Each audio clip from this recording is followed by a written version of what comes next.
Vamos falar sobre voz e uma comunicação mais empática? Devemos lembrar que comunicar significa partilhar algo. Então temos que lembrar que sempre tem pelo menos duas pessoas, uma que emite e a outra que recebe. E nem sempre essas duas pessoas têm o mesmo entendimento do mundo. E ela vai interpretar o que você está falando segundo as vivências e culturas dela. Nem tudo que a gente fala é igual que a pessoa vai ouvir. E outra questão importante é o canal, pois podem existir itens que perturbem o canal de comunicação no ambiente, ou da própria distorção na fala de quem está emitindo, podem prejudicar a compreensão. Uma das estratégias para melhorar a comunicação é falar de frente e mais perto de quem está ouvindo.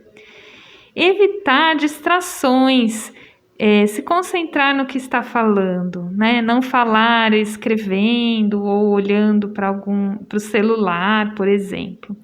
Buscar maior distanciamento do ruído, se for possível.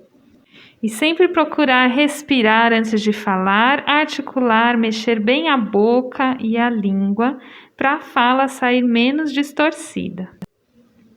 Dar tempo para o idoso processar o que falou. Alguns idosos levam mais tempo para entender. Adequar a velocidade e a intensidade, procurar não falar muito baixo nem muito rápido e nem cobrir a boca ou abaixar a cabeça ao falar. Pedir para o idoso repetir o que ele entendeu e, se não entendeu completamente, completar a informação e às vezes falar de um outro modo.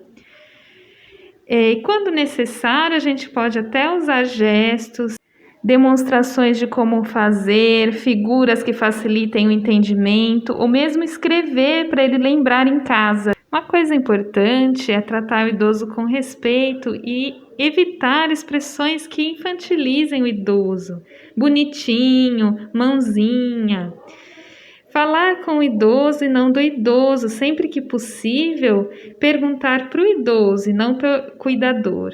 Ou então falar para o idoso que você tem que perguntar algumas coisas para o cuidador. E se ele tiver alguma dificuldade de comunicação ou de audição, perguntar como você pode falar para ele entender melhor. É muito importante manter o bom humor, a tranquilidade e saber que o idoso às vezes tem umas questões socioculturais diferentes da gente. Tentar usar sempre frases objetivas, às vezes frases curtas e simples, enfocando uma ideia de cada vez. Outro fator importante é que a fala não é só verbal, não é só o que a gente fala ou escreve. Também temos os sinais não verbais, como gestos, expressões faciais e corporais. Cuidado com posturas que demonstram falta de disponibilidade para ouvir o idoso.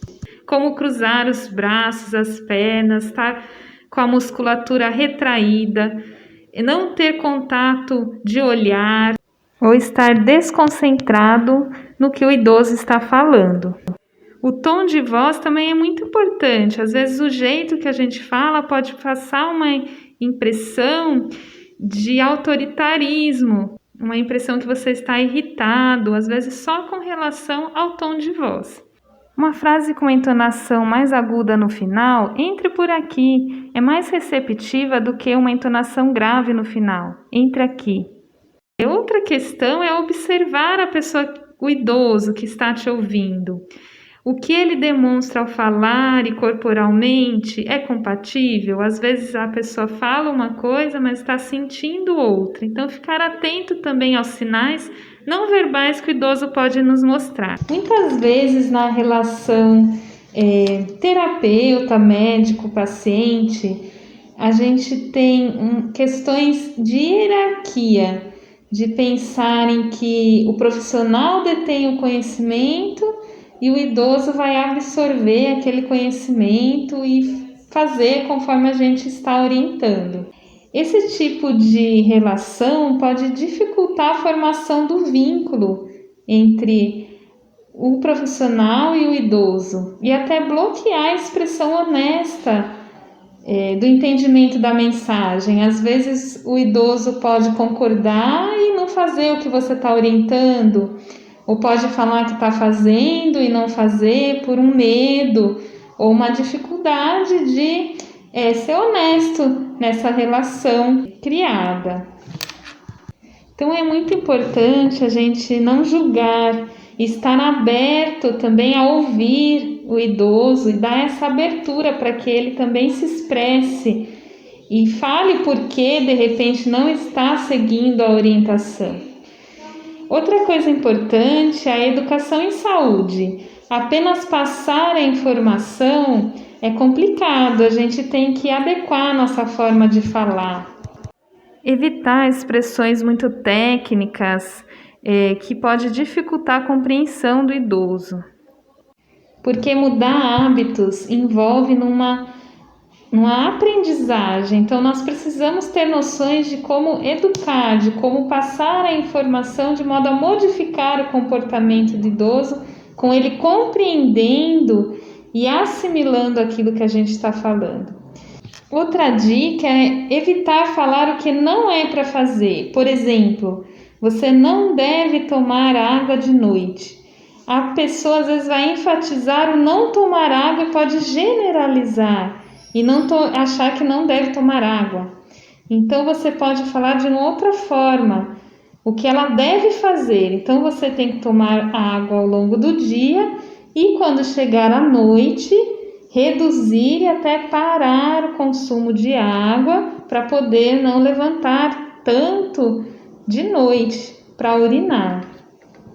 E por fim, a gente tem que ter a noção que a cura ou a mudança do hábito, os exercícios, serão feitos pelo paciente, pelo cuidador. Então, eles têm grande responsabilidade no tratamento. O tratamento não é só de responsabilidade do profissional de saúde.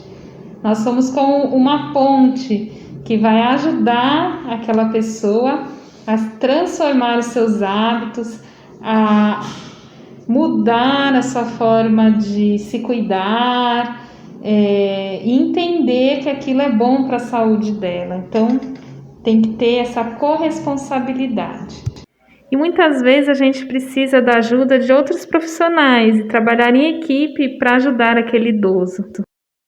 Esse termo comunicação empática eu tirei, na verdade, de uma filosofia do psicólogo Marshall Rosenberg, que fala da comunicação não violenta.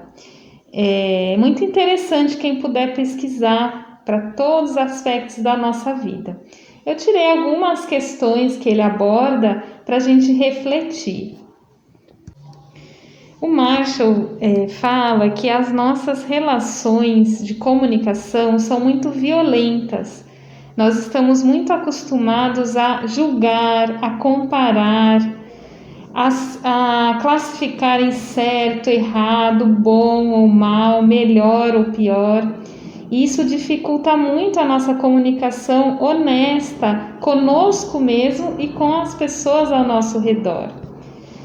Então, ele primeiramente fala para a gente tentar observar sem julgar.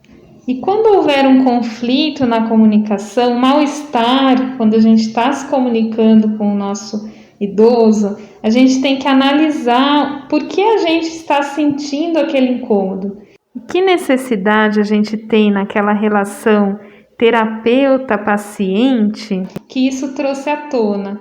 E deixar claro para aquela pessoa o que ela pode fazer um pedido claro e objetivo.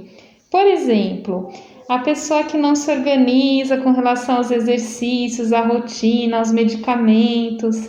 E às vezes a gente até fala, nossa, mas o senhor está muito desorganizado.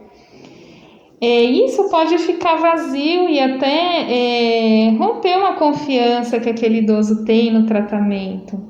Então, quando a gente percebe que aquilo está prejudicando o nosso andamento no tratamento e a gente precisa que ele mude o comportamento, a gente pode falar de uma forma mais honesta e mais empática. Por exemplo, eu fico muito preocupada quando o senhor não faz os exercícios propostos, porque os exercícios são fundamentais para que o senhor evolua no tratamento, para o senhor voltar a falar melhor, a engolir melhor, ou seja, qual área a gente estiver trabalhando com aquele idoso.